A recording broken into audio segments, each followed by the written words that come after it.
Muy buenas noches, amigos y familia de la Caja de Pandora. Entramos en el gran momento y el gran sabor de la tertulia central de los miércoles.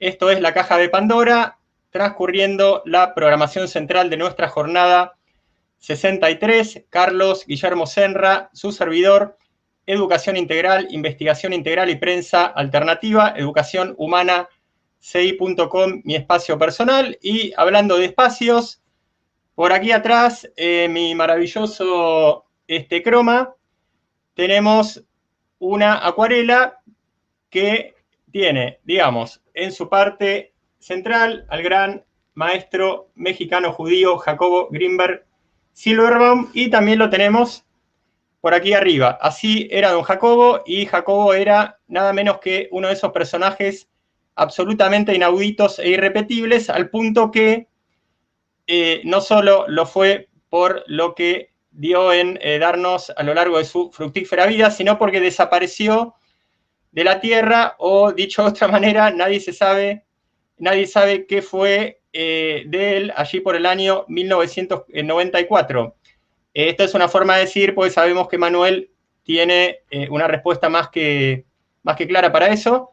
Y curiosamente, allí más o menos por el mismo año, en Argentina, desaparecía de la Tierra, y ahí nadie tuvo ninguna propuesta hasta ahora más o menos contundente, Luis Felipe Moyano Cires, digamos, una de las dos patas esotéricas de las últimas décadas, allí por la sagrada tierra de Argentum. La otra, don Miguel Serrano Fernández, el chileno, respectivamente, cada uno iniciado de mano izquierda y de mano derecha de esto que es lo hiperbóreo. Pero bueno, en definitiva, entramos en el espacio relativo a nuestro protagonista, que es Manuel de la Flor. Ponemos el correspondiente banner de Manuel, filósofo y artista visual, y allí dos de sus espacios personales. Bienvenido, Manuel, a la Caja de Pandora. Carlos, ¿cómo estás? Mucho gusto. Gracias por la invitación. Un honor estar aquí contigo. Muy bien, Manuel. A ver, ¿qué fue Grinberg en mi vida? Alguien que me impresionó, al menos a través de dos libros de lo que fue su cuantiosa obra. Uno de ellos, La teoría sintérgica, por ahí un poquito ahí más que nada enfocado en esto de la investigación de la conciencia. Y no fue menos impresionante, Pachita, el milagro de México. Lo cual también me traía a mí reminiscencias, que en esa época era un estudioso de Alejandro Jodorowsky, chileno que anduvo por México, que da la casualidad o no casualidad que también fue asistente de Pachita. Así que realmente algo increíble lo que emanaba de don Jacobo, y recuerdo también algunas de sus presentaciones audiovisuales, no demasiadas lamentablemente, pero bueno, en definitiva, primero, ¿quién es Manuel de la Flor? A ver. Bueno, esa pregunta es la más sencilla de responder. La de Jacobo es un poco más complicada, bueno, debido a, entre otras cosas, a que ya no está con nosotros. Yo estuve con él, me presento quizá de esta manera para hacer relevante la estancia aquí en tu programa con respecto a Jacobo. Estuve con él colaborando desde 1988 hasta 1992. Durante algún tiempo, un par de años quizá, éramos básicamente él y yo en el laboratorio, haciendo pues, cosas muy interesantes, como ya iremos platicando. Jacobo para mí fue mi mentor, un amigo entrañable, y una persona pues, que se convirtió en importante en mi vida por muchas razones. Te comento, bueno, le comento también a tu público un poco cómo se dio esto.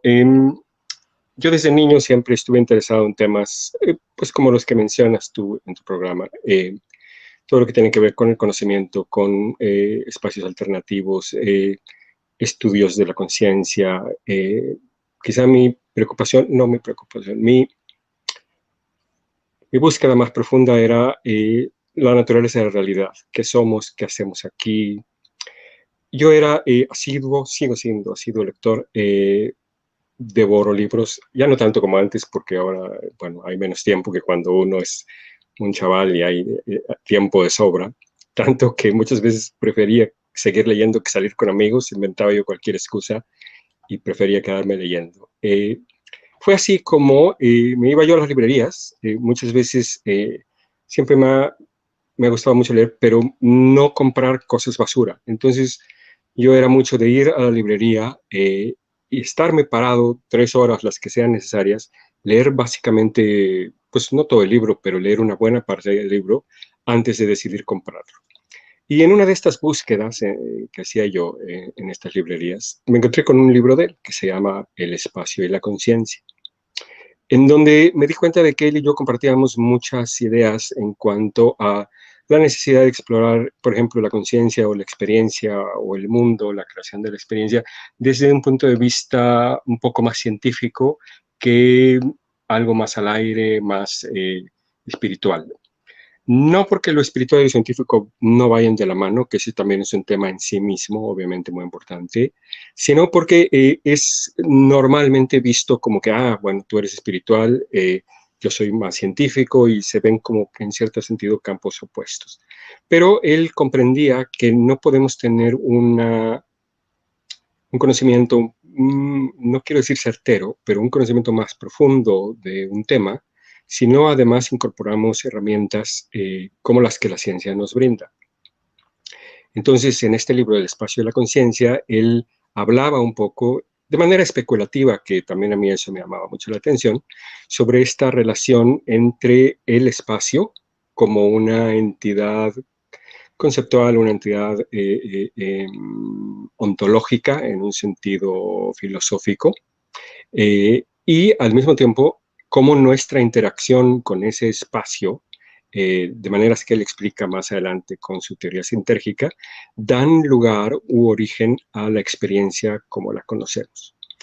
Entonces, sin más herramientas que su libro, y en una época en donde no había internet, en donde no era tan fácil como buscar a alguien en Facebook y cosas como esta, bueno, pues uno dependía del servicio telefónico, no, de un libro gordo, amarillo, no, blanco, que tenía páginas, interminables páginas con teléfonos. Pero yo no sabía dónde trabajaba, no sabía pues nada realmente. O sea, el libro estaba impreso por Editorial Trillas, que era muy famosa en aquel entonces en México, pero realmente no tenía yo forma de contactarlo. Entonces, pues me busqué, me informé con amigos, ya sabes, uno va buscando por aquí y por allá, me enteré de que él estaba trabajando en la UNAM, y pues yo me lancé viviendo del otro lado de la Ciudad de México, que es una ciudad de las más grandes del mundo, entonces es una travesía considerable.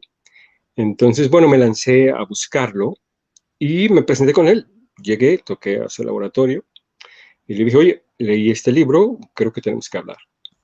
Él, siendo una persona un tanto especial, un poco quizá huraña y un poco escéptica de la gente, en el sentido de que, bueno, este güey que quiere, no sé, como que siempre era muy inquisitivo, pero al mismo tiempo, pues no le gustaba perder el tiempo, ¿no?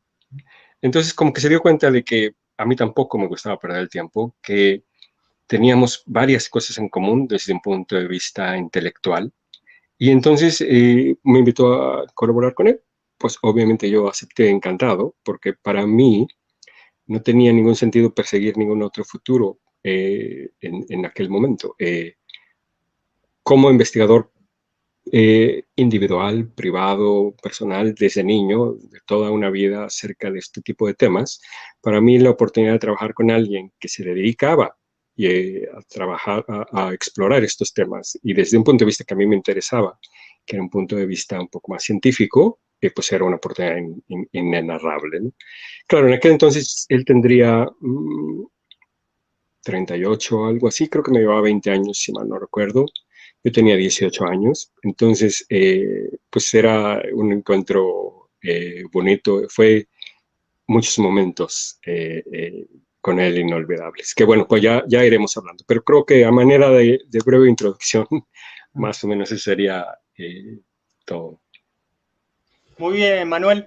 Yo creo que no estuve mal que cuente mi experiencia con Greenberg, con la huella de la existencia de Greenberg, porque yo me permito hacer un carácter transitivo que justamente pienso que fue el que hizo Greenberg en su propia cabeza, entre el estudio puro de la conciencia y lo que él fue deduciendo, y yo me permitiría decir hasta comprobando, viéndola actuar a Pachita, que Pachita, Bárbara Guerrero, una mexicana que en principio uno se hace la idea que fue la chamana más grande de todos los tiempos, que te agarraba con una cuchilla bien grande, bien oxidada, te abría y te solucionaba los problemas y te cerraba como si no te hubiera pasado nada en la vida.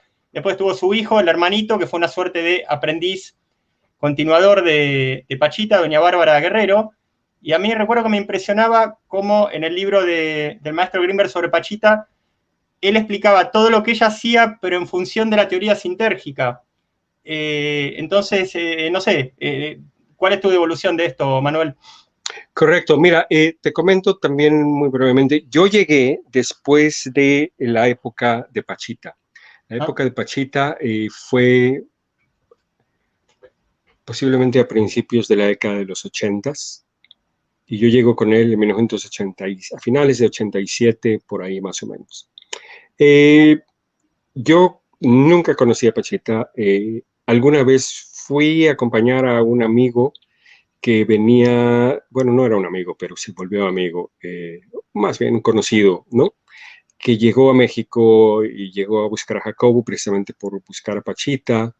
Entonces una amiga y yo fuimos con él a buscar al famoso hermanito, pero era muy, muy secluso, muy cerrado, eso, muy difícil entrar. Entonces pues yo más o menos lo que hice fue esperar afuera, y vamos, ya no tuve ni acceso ni me consta. También debo decirte que a Jacobo lo que le interesaba del fenómeno Pachita era decir, ok, yo me estoy enfrentando aquí, él mismo lo dice con sus palabras, no me acuerdo si esto lo leí en alguna parte o incluso hay un video, no recuerdo. Pero él mismo menciona cómo para él, con su formación pues, científica, rompía paradigmas el hecho de encontrarte a alguien que de repente está haciendo cosas milagrosas, si se quiere utilizar la palabra, que es un poco forzada quizá, pero se podría utilizar. Entonces, a él le rompe el esquema esto, y de ahí su atracción por el fenómeno Pachita. Él asiste a Pachita en operaciones y está muy pegada a él. Bueno, eso es una historia aparte. Yo tengo que decir a tono personal que yo ni conozco a Pachita, ni me constan ninguna de las cosas que así ahí se hacían, que mi interés nunca ha estado centrado en ese tipo de cuestiones milagrosas y tengo un interés, digamos, de otra naturaleza. Entonces, sí, personalmente me separo de esa área que ni me tocó, ni va por ahí personalmente lo que mis intereses. Manuel, la teoría sintérgica, que si recordamos bien, tiene un par de variables que justamente te invitamos, entre otras cosas, para explicarlas, para hacérselas claras a la gente. ¿Qué es esto? Por el lado perceptual del ser humano, algo que el maestro Grimberg llamaba el campo neuronal, por el lado de la realidad, esto de la matriz informacional, y como vos ya mencionaste, que entre la interacción entre ambos se da la percepción. ¿Esto es así? O al menos de tu parte, ¿cómo le explicás a la gente, a nuestra gente, la teoría sintérgica? Correcto. Básicamente, los postulados de la teoría sintérgica es, quizá debo ir un poco más atrás. Hay una visión que se llama, bueno, hay varias visiones, hay muchas visiones históricas sobre la naturaleza de la realidad. Podemos remontarnos a épocas, por ejemplo, en Occidente, de los filósofos, los primeros filósofos griegos, ¿no?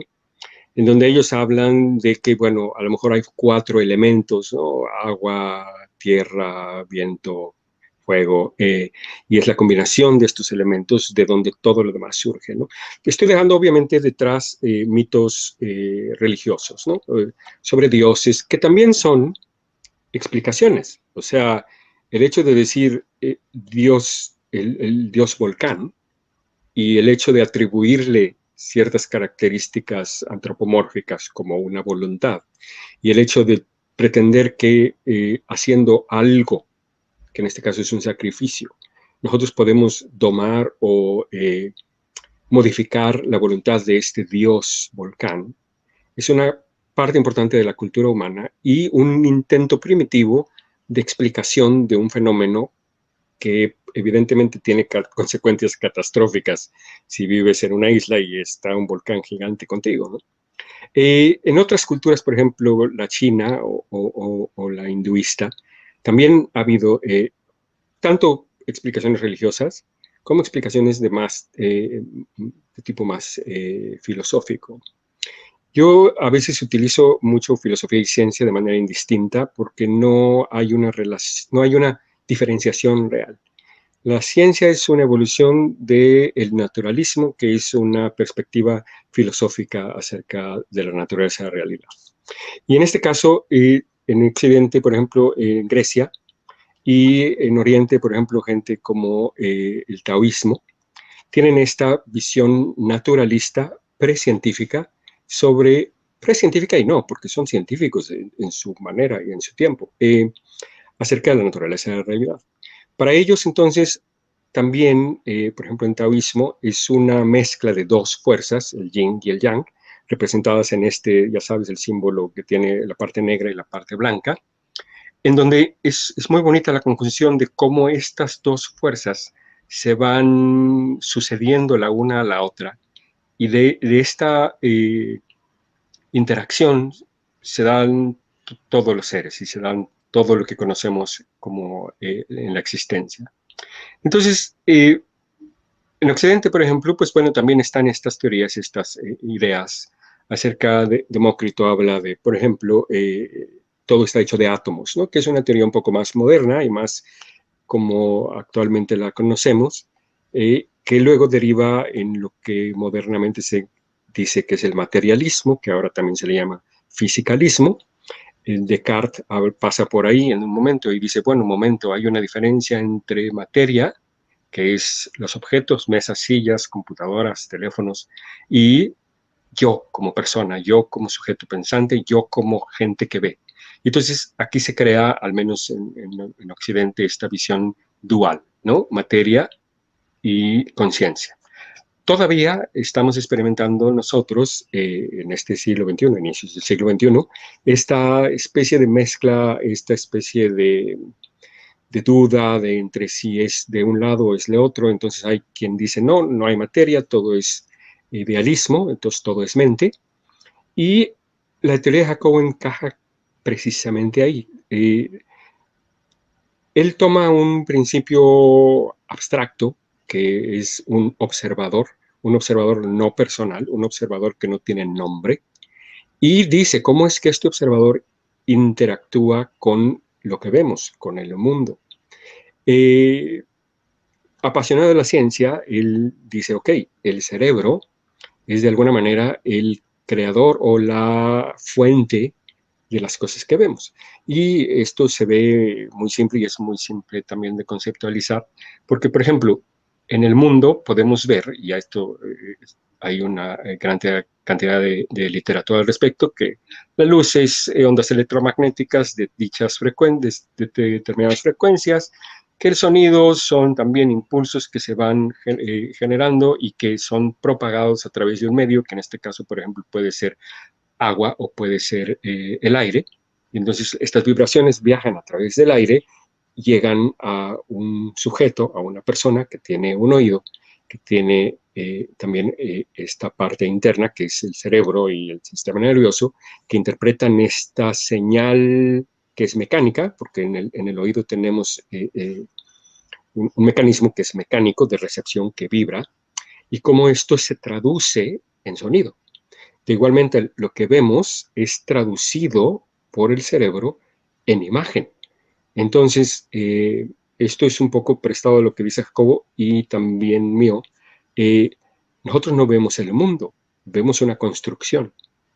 Para Jacobo, esta construcción se da a nivel de interacción entre lo que él denomina como el espacio objetivo y una red hiper compleja de neuronas disparando todas en tiempo real que crea una distorsión en el espacio-tiempo. esta distorsión, él la denomina, bueno, una persona consciente. Y es esta distorsión lo que produce todas las sensaciones, como los colores, como las formas, como los sonidos, sabores, etc. Aprovecho, digo, también para acotar que yo tengo una visión, he estado trabajando desde hace muchos años en una teoría que pretende, si me atrevo a decirlo, abarcar todas las teorías existentes. Esto es la misma materialismo, idealismo, monismo, cualquier tipo de emergencia. Por ejemplo, hay quien dice la mente emerge de la materia. En un sentido, Jacobo dice algo similar porque dice que la conciencia y el mundo emergen de constituyentes más básicos. Hay quien dice que es al contrario, que, bueno, hay quien dice, y esto es una teoría, quizá tú ya la hayas mencionado, porque ya estoy viendo un par de tus programas que me parecen muy interesantes, y no digo, no sé si hayas oído de esto, pero es muy posible que sí. Hay quien dice que el cerebro es más bien un receptor. Entonces, que en vez de que el cerebro genera esta conciencia o genera este campo que dice Jacobo, lo que hace es que hay una conciencia universal y que el cerebro es simplemente un receptor de esta conciencia universal y la expresa en un sentido físico a través de una persona, etc. Bueno, la teoría que yo he estado trabajando, que es una teoría de corte epistemológico, de teoría de filosofía de la ciencia, abarca todas estas teorías y las enmarca en un cuerpo teórico, vamos a decirlo así. Entonces, yo voy tan lejos como para decir que no hay mundo, que lo que vemos es una predicción. Esto es, lo que llamamos objetos, lo que llamamos espacio, son predicciones útiles. Esto es obviamente un concepto bastante novedoso y nos llevaría a un programa entero platicarlo, pero bueno, quería yo comentarlo porque justamente aquí es donde Jacobo y yo un poco partimos. Una de las cosas que más extraño de él, de Jacobo, son pláticas interminables acerca de la naturaleza de la realidad. A veces nos amanecíamos literalmente, entre él y yo, e invitados que tenía él maravillosos, porque él era un cerebro, entonces conocía a mucha gente interesante, entonces digo, personalidades de la talla de Castaneda, Carlos Castaneda, o Salvador Freixedo, físicos de varios países, siempre estaban por ahí, entonces pues nos íbamos y a veces terminábamos de madrugada con las pláticas más interesantes que te puedas imaginar y que es algo que por supuesto extraño de más segura manera. Sí, Manuel, recién me acordaba, justamente no por nada lo habremos traído al caso a Jodorowsky. Alejandro Jodorowsky, el chileno, también mexicano, que le dieron una patada en la cola ahí de México por alguna película un poquito osada que se mandó.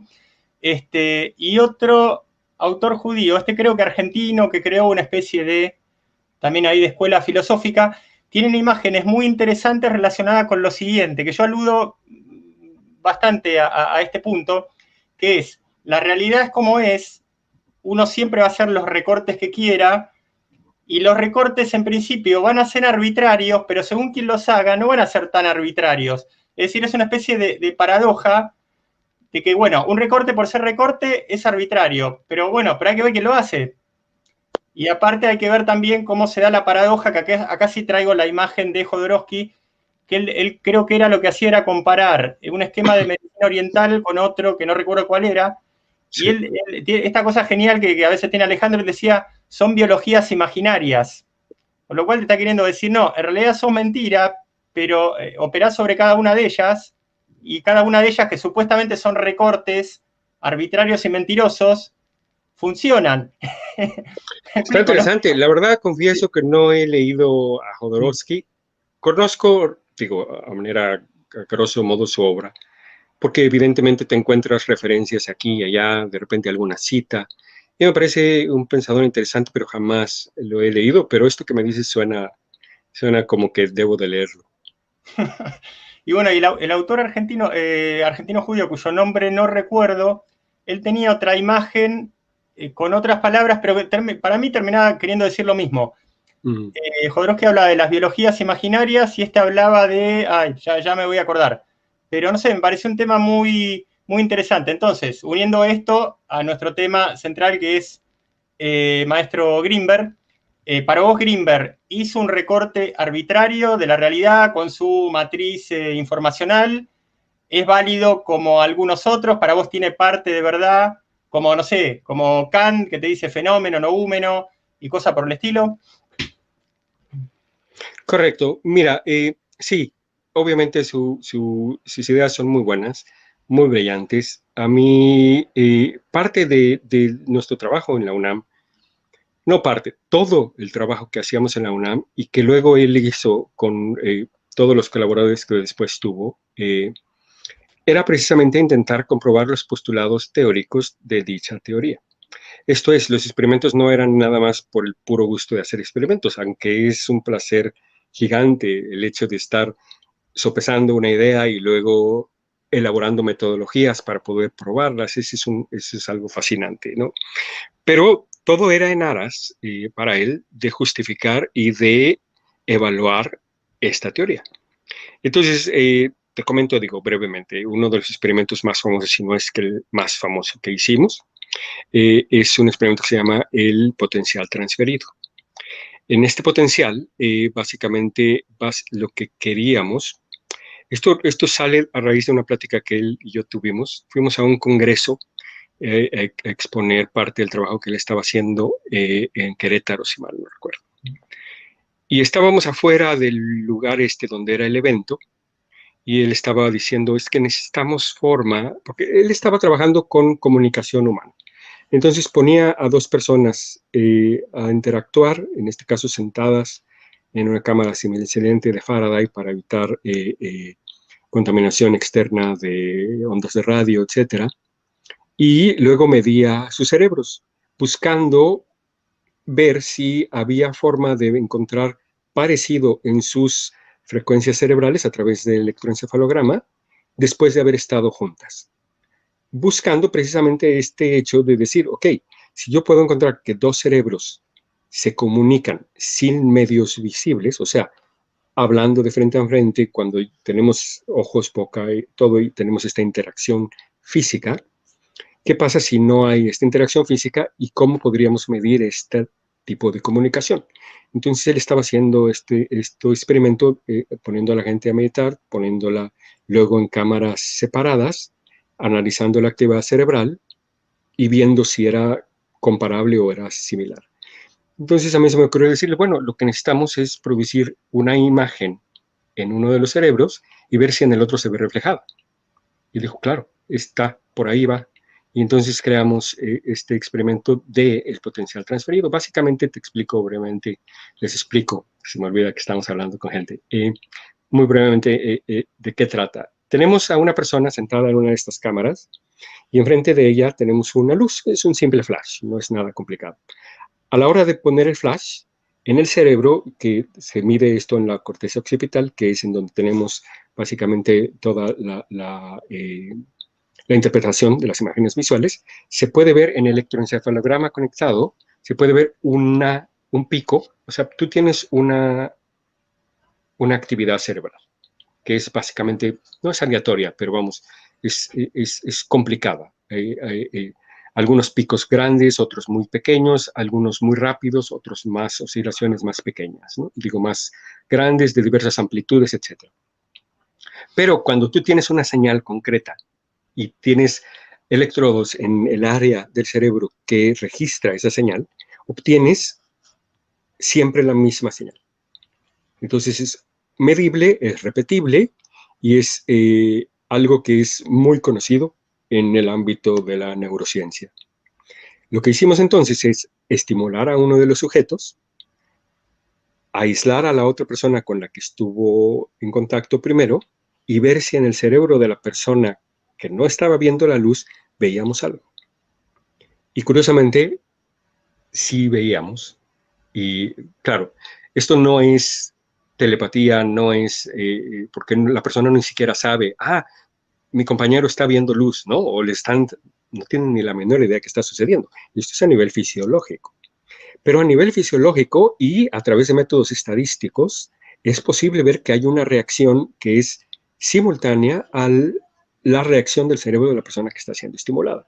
Lo cual, por supuesto, es un experimento interesantísimo que ha sido replicado y ha sido, pues, posiblemente a la fecha, o bueno, hasta que Jacobo desaparece lamentablemente, el trabajo más famoso y más replicado, porque pues las consecuencias pues son interesantes, por decirlo menos, ¿no?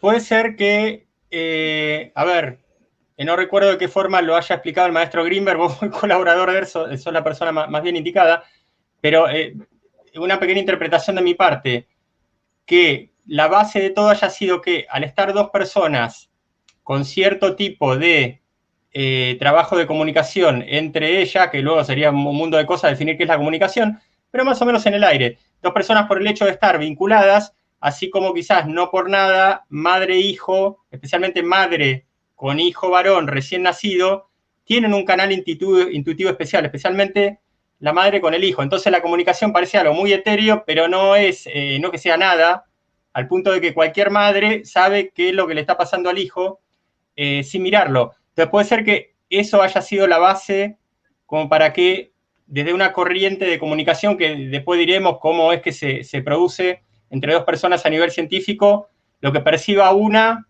mientras haya comunicación, lo esté percibiendo la otra, o algo así. Más o menos sí y no. Me quedé corto en la respuesta porque me acordé que habías preguntado originalmente de cómo se vinculaba con lo de su teoría sintérgica. Y ahí iba. Pero luego, ya sabes cómo es esto de que uno empieza a hablar y empieza ligeramente a divagar y de repente ya se pierde un poco el tema, pero lo retomo. Entonces, su experimento de comunicación humana acerca de medir la frecuencia en dos cerebros que estaban cercanos y que luego estaban lejanos para ver si había similaridad. Intentaba buscar precisamente esta latiz o este espacio interdimensional con el cual el cerebro interactúa. Entonces, para él, una comprobación de su teoría sintérgica sería, si yo pongo a dos cerebros a interactuar y luego los separo y luego estimulo a uno de estos dos cerebros y hay una reacción en el otro cerebro, más allá de que si hay comunicación o no, como ahorita lo mencionaste y que ahorita también voy a tocar, si hay esta comunicación se demuestra que esta comunicación se da en este otro nivel, de espacio puro, de una matriz predimensional, preespacial, se puede decir también, que en dónde está esta conexión. Voy a traer un concepto de la física cuántica que es muy relevante para este punto, en donde no sé cómo se dice en español, entrelazamiento, creo que es entrelazamiento cuántico, ¿así se dice en español? Sí, Sí, curiosamente ayer hubo un programa con ese título, Entrelazamiento Cuántico, por parte de gente de algo que se llama equipo IBC, Instituto de Bioingeniería Cuántica. Estupendo. Bueno, es exactamente lo mismo. De hecho, nosotros titulamos nuestro trabajo La paradoja EPR en humanos. EPR es Einstein, Rosen, Podolsky. Bueno, no sé por qué, Einstein, Podolsky, Rosen. Son tres físicos que a principios de hace casi un siglo, de hecho, hablaban acerca de esta aparente paradoja, en donde un fenómeno cuántico, bueno, hay muchas cosas que se pueden decir acerca de la física cuántica y también muchos malentendidos, pero hay en general algo que a Einstein no le gustaba. Einstein era un realista muy puro. Como realista me refiero a que él decía, el mundo es real, nosotros venimos al mundo, pero el mundo está ahí independientemente de nosotros. Y había otros físicos, como Niels Bohr, que era también un genio de la talla de Einstein, aunque no haya sido tan popular o tan famoso, que decía, es que no tiene sentido decir si existe o no, a menos que alguien lo vea, que es también una posición muy interesante. Y entonces, lo que sucede aquí es que cuando Jacobo busca esta comprobación y busca esta interacción a través de estos niveles y tratamos de, en este caso, replicar lo que Einstein, Russell, Podolsky ponen en aquel entonces como una investigación puramente conceptual, porque no había la herramienta, no había la tecnología para replicar este experimento. Años después, en 1982, Alan Aspect tiene la tecnología para hacerlo y comprueba que efectivamente hay comunicación instantánea a distancia, que es el entanglement, que es el, como dijimos, el entrelazamiento, Entrelazamiento. que se da entre dos partículas que pueden estar en dos partes completamente diferentes del universo. Y es de manera simultánea y es independiente del resto del universo, lo cual demostraría que el espacio en sí mismo es una construcción. Ahora me haces acordar, Manuel, no sé si alguna vez pasó por tu vida algo llamado la Escuela del Cuarto Camino, maestro ruso Gurdjieff y Ouspensky, que Ouspensky tenía le había dedicado algo a este tipo de temas, y en uno de los libros él dice, digamos, el título sería, por mi parte, una crítica fuerte por parte del maestro Ouspensky a esto de la gravedad. Y él decía, no, acá no hay ninguna gravedad. Lo que hay es una superestructura simétrica. ¿Qué es simetría? Pues es una palabra que se usa mucho, esa que usamos mucho, no sabemos bien quién es cuando dos cosas están a la misma distancia de un centro, lo cual genera como una especie de resultado artístico. O sea, Sí, entre las dos alas de una mariposa, los dos ojos con la nariz, las dos orejas con la boca, las dos cosas a la misma distancia de un centro generan así un mapa artístico dimensional. Y Ouspensky opinaba esto, o sea, a vos que te genera esto de que no hay tanto gravedad, hay simetría, o en todo caso, fuera del tema de compararlo ¿no? con la crítica a la ley de la gravedad, esto de una especie de simetría artística, cósmica.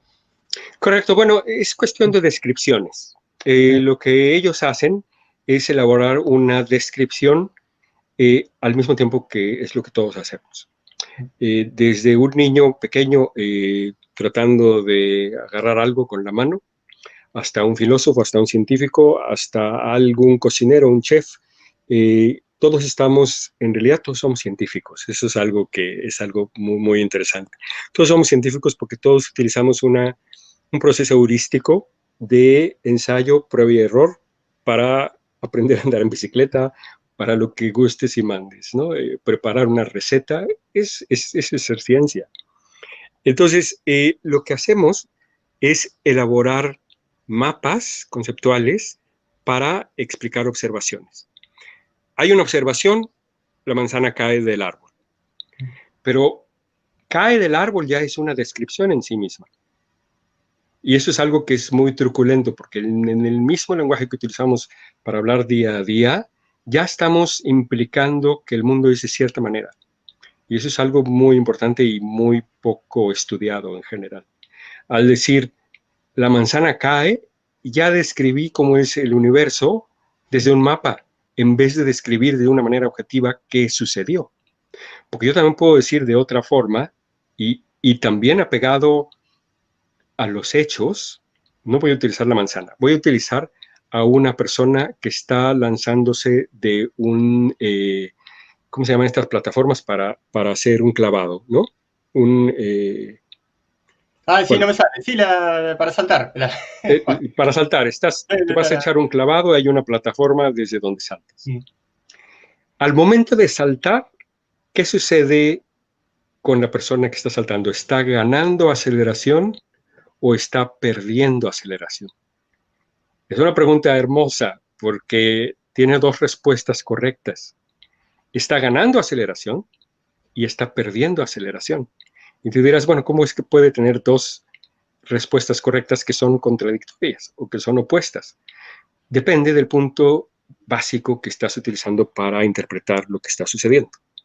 Desde el punto de vista de Einstein, que también diría que no existe la gravedad, aunque no utiliza la visión de Ouspensky, ellos utilizan más esta visión un poco más abstracta y un poco más conceptual acerca de estos geometrías. Creo que él utiliza mucho este concepto de geometría de Gauge, si no mal me equivoco, en donde, como dices tú, es un concepto simétrico de fuerzas entre fuerzas, de repulsión, acción, no, acción, acción-reacción. También es una simetría. Arriba-abajo es una simetría. Hay muchísimos conceptos y es multidimensional.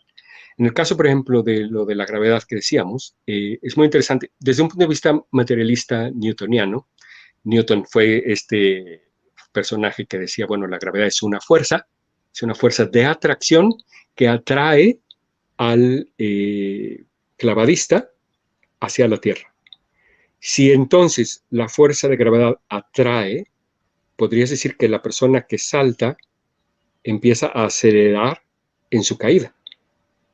Luego entonces él está arriba y a la hora que empieza a bajar, porque salta, se eleva quizá medio metro y luego empieza a acelerarse hacia abajo, a raíz de 9.8 metros sobre segundo, que es la fuerza de gravedad de la Tierra. Pero entonces llega Einstein y dice, momento, no hay una fuerza de gravedad. Lo que sucede es que el espacio-tiempo distorsiona, no, el espacio-tiempo están distorsionados por la presencia de una masa. La masa entonces crea esta distorsión en el entrelazado del espacio-tiempo del universo, y entonces lo que sucede es que la persona está perdiendo inercia, lo que significa está perdiendo aceleración. Este es un concepto hermoso porque tú tienes la persona en la plataforma que salta, pero al momento de saltar pierde la inercia que estaba sostenida su cuerpo. Su cuerpo estaba siendo sostenido a 9.8 metros sobre segundo sobre la plataforma de salto. En ese instante estaba siendo acelerado. En el momento en que salta, pierde esta aceleración de estos 9.8 metros sobre segundo hacia arriba y empieza a caer en el vacío, significa empieza a perder aceleración. Es una cuestión interesantísima. Y todo el punto que quería yo, que quiero hacer aquí, es que no hay un mundo, hay interpretaciones. Y tu interpretación determina lo que ves. No porque tú tengas un poder causal, como varias personas han intentado decir. Esto es que si yo me concentro y que si yo soy una persona espiritual y que si hago meditación, yo puedo eventualmente crear mi realidad. No, no va por ahí. Va en el sentido de que lo que yo describo depende de mis conceptos y mis conceptos describen quién soy yo y quién es mi teoría más que describen el mundo. Como mencionaba muy brevemente hace media hora o no sé cuánto, en esta visión de mi Model Dependent Ontology, que veo por ahí, tienes el link. Esto sería ontología dependiente del modelo. Básicamente lo que digo entonces es que tu ontología, esto es tu mundo, depende de la descripción que eliges para referirte al mundo que ves. Entonces, por ahí sin querer, estamos tocando esto de que cada uno hace su recorte, pero que lo cual no quiere decir, en principio, ni algo malo ni algo bueno, sino que depende quién lo hace, depende del estado de quién lo hace. Quizás él mismo hace dos recortes de la realidad, pero en un momento está un poquito más, no sé, por decirlo de una manera, en eje que cuando hace el otro recorte. Entonces estamos un poquito ahí encerrados en el subjetivismo, puede ser, en Kant puro, o sea, el ser humano solamente puede reproducir fenómenos en su cabeza, el no húmeno va a estar siempre afuera de sus posibilidades, o sea, la realidad tal cual es. Totalmente, esto es kantiano al 100%. Estamos atrapados en el mundo fenomenal, también hay una corriente filosófica que es el fenomenalismo, de hecho, Husserl y no me acuerdo quién más, hay muchos exponentes muy brillantes ahí, que en efecto dicen, y yo estoy de acuerdo, estamos atrapados en el mundo fenomenal. Yo, utilizando una metáfora muy moderna, digo que estamos generando en tiempo real una realidad virtual. O sea, ya ves que, no sé si has experimentado con estos visores de realidad virtual. No, Tú ya que puedes... Que creo que sería muy interesante. Fíjate que esto es algo fascinante. Yo participo mucho en realidad virtual. Soy miembro de una comunidad ahí en un espacio en donde ves a otras personas. Y he dado un par de pláticas ahí sobre filosofía. Y la primera plática que di fue asombroso porque yo pensé, bueno, filosofía en realidad virtual, pues a lo mejor tengo dos personas interesadas, ¿no? Boom, que se me llena. Había más de 100 personas interesadas cuando estoy hablando de una comunidad muy pequeña. Entonces, normalmente pues, en un mundo, a lo mejor hay 5, 10 personas, hay fiestas, pues a lo mejor entran 15, 20 personas. Entonces, que te traigan 100 interesados es muy interesante. Y es particularmente interesante hablar de esto que estamos hablando, hablar de la realidad, que es mucho de lo que tú hablas en tu programa, y de cómo la vemos y de nuestra interacción con ella. Cuando tú estás en un mundo virtual compartiendo una realidad entrecomilladas, con N cantidad de personas que están a su vez compartiendo este mundo contigo y sin embargo al mismo tiempo en otro mundo, en este mundo, no digo yo que uno sea más real que otro, porque ambos son visibles, ambos son experienciales, ambos son fenomenales.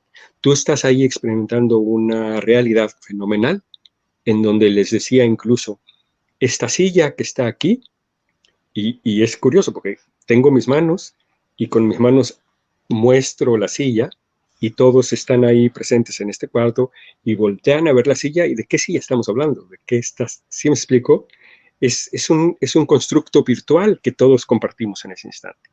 Como en este instante, por ejemplo, tú y yo estamos compartiendo este espacio virtual en donde tú estás en un país y yo estoy en otro país.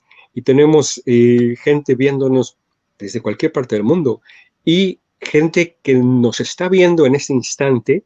Esto es algo muy bonito. Muchos de ustedes están viéndonos en ese instante que no es el mismo instante en el que Carlos y yo estamos hablando. Sin embargo, es el mismo instante porque ahorita me están oyendo hablar de algo que estoy diciendo en este instante y en ese instante tú me estás escuchando, aunque este instante no sea compartido. Es un concepto hermoso ese. Sí, sí, la verdad que sí. Y en relación, Manuel, sabes que en la caja de Pandora, los que son o somos la caja de Pandora, no por mi parte, a veces estoy agradecido de ello, pero tenemos compañeros con cualidades psíquicas, es decir, con la posibilidad de ver a la distancia, de ver hacia atrás a la distancia, de ver lo que va a venir a la distancia, de ver algo que hablamos mucho, que es esto de las líneas temporales, porque daría la impresión que en el universo hay puntos de una sola posibilidad, que esto también hablaba del cuarto camino, o puntos de varias posibilidades, y Yolanda en particular habla mucho de que todo ocurre en el mismo instante. O sea, el presente, pasado, devenir, los puntos con una posibilidad, los puntos con varias posibilidades, las realizaciones de esos puntos que se pueden abrir en varios caminos. ¿Qué te genera esto? Es muy interesante, me gusta esa manera de expresarlo, no la conozco a ella, tampoco he oído este concepto. Bueno, he oído el concepto o conceptos similares, pero no le he oído a ella hablar de este concepto.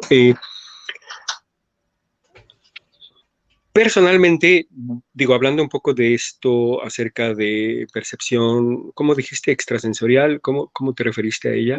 Sí, cualidades psíquicas, que, o sea, las Cualidades básicas, psíquicas. las cualidades parapsicológicas básicas son telepatía, clarividencia y precognición, pero es todo un mundo un poquito más complejo. Correcto. Aprovecho que tocas el tema para hablar un poco de lo que Jacobo decía.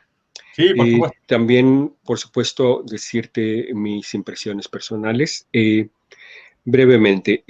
Para Jacobo, volvemos a lo mismo. Su teoría era lo importante. Él, como un pensador y como un filósofo, porque era científico, pero su teoría es, su teoría es más científica que filosófica en un sentido de que no estamos hablando de algo evanescente y que es puramente intelectual, sino que para él era muy importante el hecho de poder comprobar en el mundo que había incluso aplicaciones de la teoría. ¿Cómo explicar por ejemplo, este tipo de fenómenos. En lo particular, te podrás imaginar, yo pasé por todas las etapas del mundo, incluido una etapa psíquica que he abandonado. He abandonado desde un punto de vista conceptual, he abandonado desde un punto de vista epistemológico, para quizá aclarar un poco lo que es esa palabra, que a lo mejor es un poco oscura para algunos de tus televidentes, iba a decir, pero que son youtubevidentes. Bueno, de tus seguidores, eso es más correctamente. Algunos de tus seguidores. Epistemología es teoría del conocimiento. Entonces, desde un punto de vista de la teoría del conocimiento, es un poco ilógico hablar de cosas supernaturales, porque por definición, cualquier cosa que es factible o posible tiene que ser natural, por definición pura. Hay cosas, por supuesto, inexplicables. El problema es que no son replicables, y cuando son replicables no son lo suficientemente estables como para ser útiles.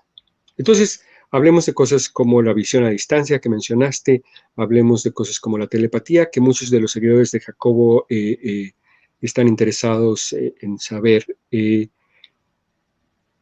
Hay ejemplos, tú mismo mencionas, por ejemplo, cuando las madres sienten, ay, mi hijo, ¿no? Y tienen una sensación inexplicable y van y a lo mejor se había caído o a lo mejor había sucedido algo con él y no había una forma de explicarlo, o sea, no es que escucharon que el niño gritara, etcétera, ¿no?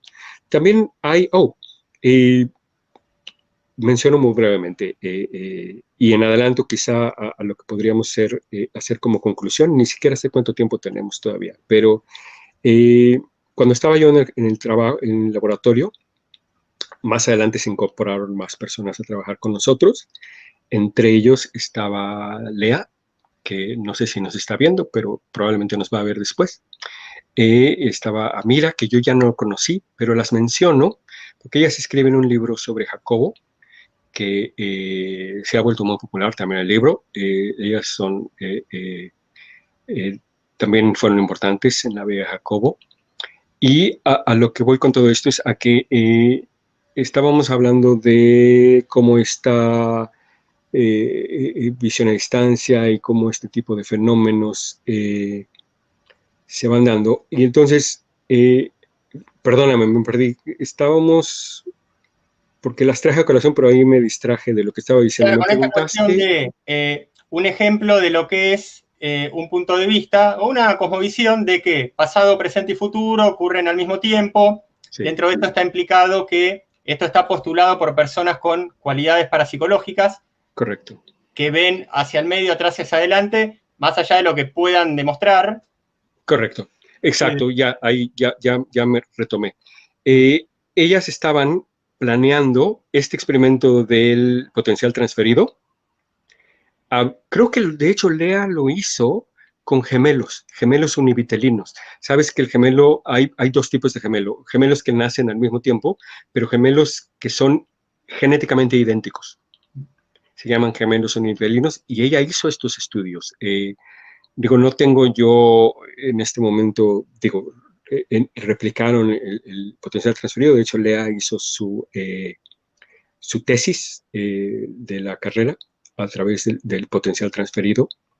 Y bueno, me vino a colación por esto de los gemelos, en donde estábamos hablando de que las madres pueden sentir esto y también probablemente te has entrado, o nuestros lectores, iba a decir, la gente que nos está viendo, tus fans, para ser claros, tus fans, probablemente están enterados de este fenómeno en donde ha habido documentales, en donde gemelos son separados porque son, por cuestiones, tristes de la vida, los padres no los pueden mantener o cualquier problema, son separados y dados a familias independientes y ellos no tienen conciencia, no saben, jamás han sabido que tienen un hermano, ¿no?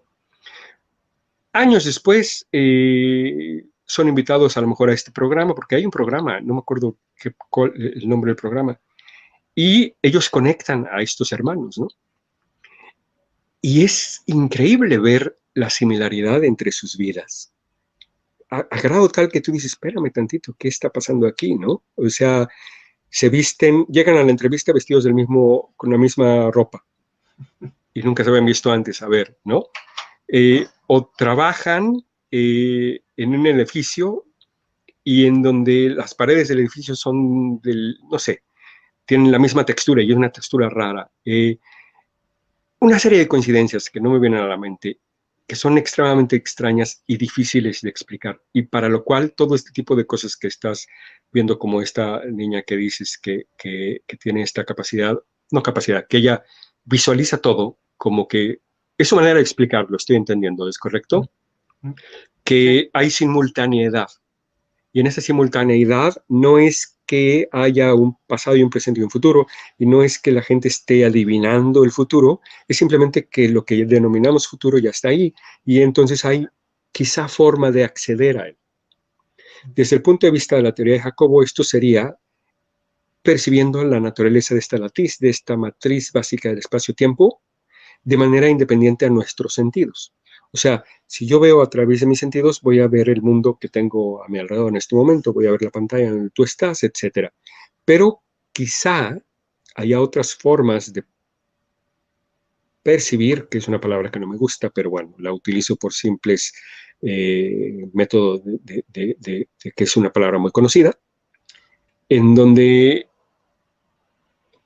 puede haber formas de acceder a esta información, si es que podemos llamar de así, por canales que quizá todavía no conocemos. Entonces, mi punto de vista, el punto de vista de Jacobo son similares en este sentido, en el de decir, ok, hay algo ahí, pero necesitamos traerlo, no necesariamente al laboratorio, pero necesitamos traerlo a un estado en donde podamos sacar utilidad de él.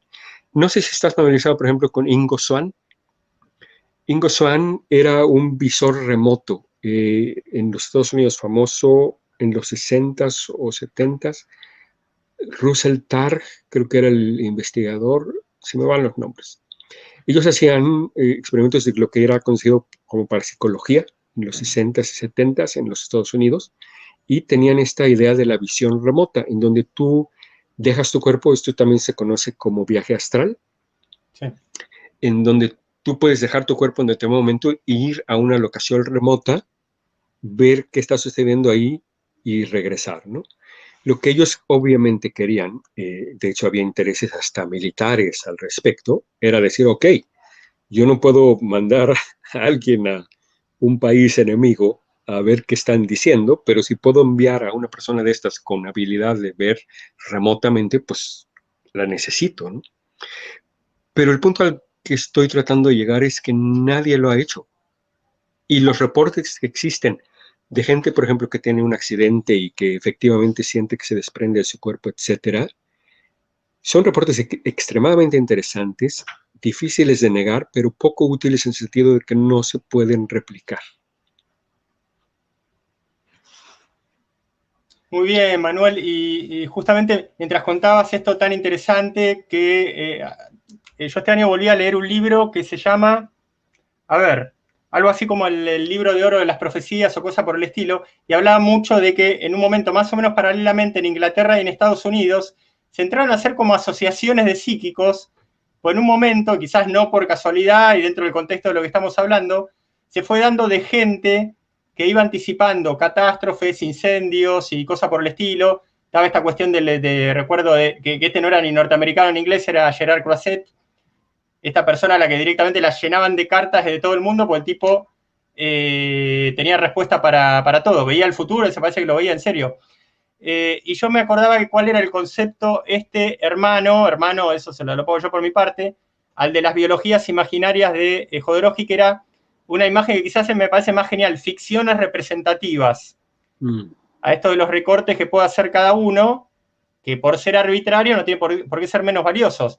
Pero está la Correcto. paradoja de que cuando se comparan dos recortes de la realidad, que los dos tienen razón, son comprobables, y no tiene nada que ver uno con el otro, porque ponele, medicina china, no, el cuerpo humano funciona por meridianos de energía, y después un concepto puramente occidental que te da vuelta totalmente las cosas, Resulta que los dos funcionan. Funciona la acupuntura, funciona la alopatía hasta cierto punto, o la cirugía.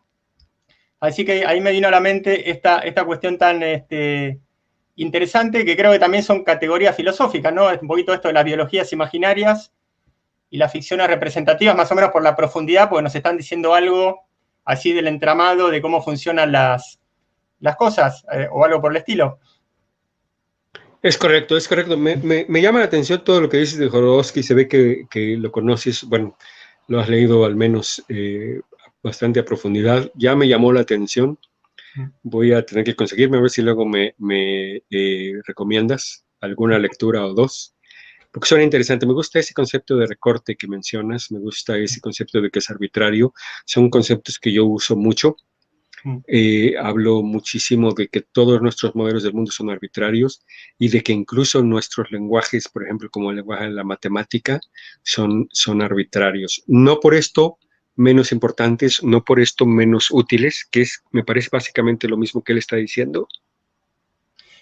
Sí, a ver, yo también estoy poniendo categorías mías, que no por nada, pero más o menos soy un poquito filósofo nato, un poquito lo fui siempre, pero esto, la categoría de biologías imaginarias, eso sí es de Jodorowsky, y recuerdo perfectamente que quería dar más o menos una impresión como esta, que creo que es justamente la comparación entre el sistema de la medicina china y algún otro, sería algún otro sistema occidental, que no tiene nada que ver una cosa con la otra, y decía, pero muy curioso, los dos son verdad. Y decía, porque los dos son biologías imaginarias de tal y tal y tal y cual característica. Es decir, recortes aparentemente contradictorios, pero que funcionan los dos. Me gusta ese concepto, voy a tener que leer al respecto, sí. ¿Sabes, Manuel, que entre una de las locuras que hice en mi vida, veo visión extraocular, y es más, hace 2 años entrevisté en Valencia, cuando estaba en España, a Noé Esperón. Y hablamos, bueno, ¿de dónde vino esto del veo? Que básicamente en principio es aplicable a niños, visión extraocular. Y Noé Esperón decía, de Jacobo Greenberg. Entonces, ¿qué tenés para decirnos, nada menos que de una persona como vos que fue asistente del maestro Greenberg, esto de la visión extraocular y qué tuvo que ver Jacobo con eso? Correcto, bueno, yo no podría decir si él la origina o no, no sé.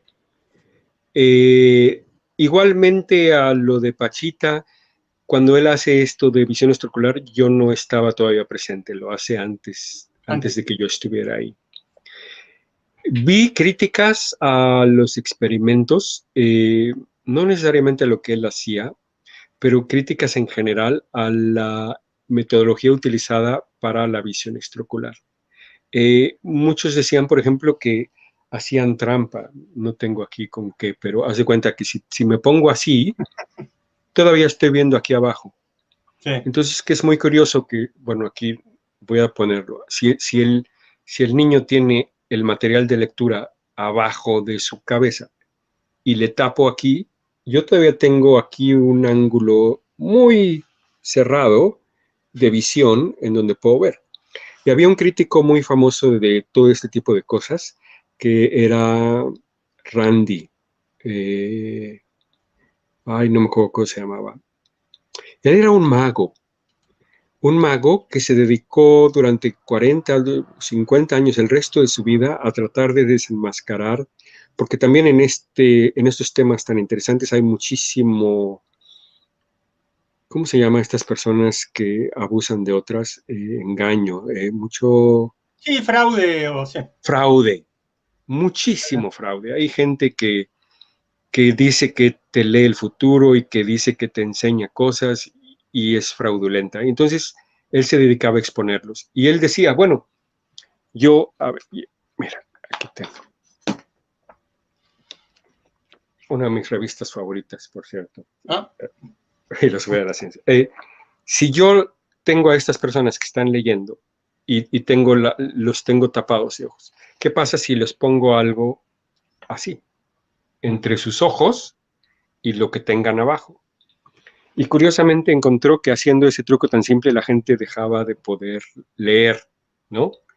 Él lo explica como, bueno, es fraude, evidente, y aquí está la prueba. Algunos proponentes de la visión extraocular decían, no, es que se rompe el triángulo de energía y entonces este triángulo hace que se corte la información, etcétera. Yo no me voy ni a decir que una cosa es cierta y la otra no, porque parte de los postulados que tengo con ontología dependiente del modelo es que no hay verdades, tampoco hay mentiras, no hay conocimiento y tampoco hay falsedades en un sentido. Lo que hay es, y esto suena muy simplista, pero al mismo tiempo lleva tiempo llegar ahí, lo que hay es función. Hay cosas que funcionan, hay cosas que son útiles, hay cosas que permiten mandar un avión al espacio, una nave al espacio. Hay cosas que permiten imprimir, Sí. ¿no? Eh, documentos como este son prácticos. En un sentido profundo, quizás se puede decir que yo soy un pragmático radical, sin mundo que defender y sin teorías ni conocimientos que defender. Pragmático, 100%. Y en ese sentido, como pragmático, no puedo decir que el fenómeno existe o no. Puedo decirte que cuando estaba yo con Jacobo, sí hubo un par de personas que se acercaban y trataban de aprender, y que yo mismo estuve en las sesiones con los ojos tapados, vendas. Yo me obviamente, yo mismo no me hacía trampa a mí mismo, ¿no? O sea, no tenía nada que demostrarle a nadie ni nada que perder. Y encontré que en muchas ocasiones, dependiendo de la luz, es posible, pero yo me lo explico, te lo voy a explicar como yo me lo explico, ¿no? No afirmo ni niego que haya otras formas de verlo, porque yo ni sé nada ni me considero que tenga yo la autoridad para decirle a nadie qué creer o qué debe pensar o que mucho menos qué es real o qué no lo es. Pero sí puedo decirte que tú puedes, al estar haciendo esto, déjame ver cómo lo pongo aquí. Si yo tengo mi material aquí y hago con mi mano este movimiento, que era el que se hacía en estas sesiones, un movimiento de barrido con la mano, Sí. lo que estás haciendo es la poca estimulación que el ojo recibe a través de tener la venda en la cabeza, que es 0.1%, 0.01% de la información visual a la que normalmente tenemos acceso, sigue ahí. Y que al hacer este barrido es posible distinguir colores y formas. Entonces, yo tendría una explicación mucho más aburrida, mucho más banal, quizá de la que muchos esperan. De nuevo, no niego ni afirmo nada, simplemente digo lo que yo he visto. En mi caso, Noé hice 10 sesiones, ya digamos con la metodología de la gente de Noé Esperón, que además va acompañado con un protocolo terapéutico bastante bueno. Y te digo, al menos lo que me pusieron a mí era imposible ver nada, porque creo que era un solo vendaje, pero que daba varias vueltas. Y que recuerdo que después de la primera sesión me quedó un dolor de cabeza mortal. Te lo apretaron mucho. No, porque era como parte como que podía llegar a pasar por ser la primera vez que uno trataba de hacer eso. Entiendo. Y era como que se activaba efectivamente cierta sensibilidad en las manos para más o menos reconocer formas y captar colores, que parece que en los niños era mucho mayor. Yo lo hice con una terapeuta amiga, Teresa Arango de Valencia, que a mí me aplicó el protocolo que ella, exactamente el mismo que usaba para niños, pero en adultos, y después sé que hubo un veo específico para adultos, y siempre me contaba, pues tenía muchos niños de veo que parece que en general tenían una facilidad impresionante, y aparte como que esto era activador en sentido general de la conciencia y hasta del crecimiento emocional, nuevamente acompañado también de un protocolo terapéutico con el cual ella, cuando atendía niños, hablaba con los padres. Así que sí, bastante interesante, pero yo, o sea, por poder certificar por mí mismo que era imposible ver nada, al mismo tiempo estoy entendiendo lo que vos decís, que puede haber como una especie de compensación. Justamente que en el momento que se te activa la sensibilidad en la mano, es porque se te está bloqueando la de la vista. Y que quizás no podrías hacer lo mismo, aunque estés mirando para arriba, pero con los ojos abiertos, no se produciría esa compensación, si se quiere. ¿Algo por el estilo? Es algo similar, sí. Cada quien lo interpreta como quiere y como puede, supongo. Manuel, ¿puede ser que recuerde bien del momento en el que estudié el material del maestro Greenberg, que él haya creado una escuela para el desarrollo de la percepción en niños y adolescentes? ¿Fue a ese nivel? No, no hasta donde yo sé. No sé Mm, si después de que yo salí del laboratorio hubo una inquietud en este sentido. mm, Eh, Cuando estábamos juntos, él había creado el Instituto Nacional para el Estudio de la Conciencia, que me parece que todavía existe. De hecho, su hija Estusha, creo que es la que estaba al frente, o al menos tenía los derechos, no me acuerdo bien cómo está esto. Yo obviamente he seguido teniendo contacto con ella, con su mamá, esporádico, porque bueno, pues yo vivo en otro país y bueno, ¿no? Eh, Hay personas en México que están todavía muy interesadas en el trabajo de Jacobo Bio, y creo que algunos han continuado. Una de las estudiantes que estaba con nosotros, Ruth Cerezo, también creo que tiene algo relacionado y hace algún tipo de terapia basada en el trabajo de Jacobo. Creo que hay escuelas de esto de visión extraocular, pero no estoy seguro de si están relacionadas o no a él, y mucho menos de si él haya tenido algo que ver con su creación. mm.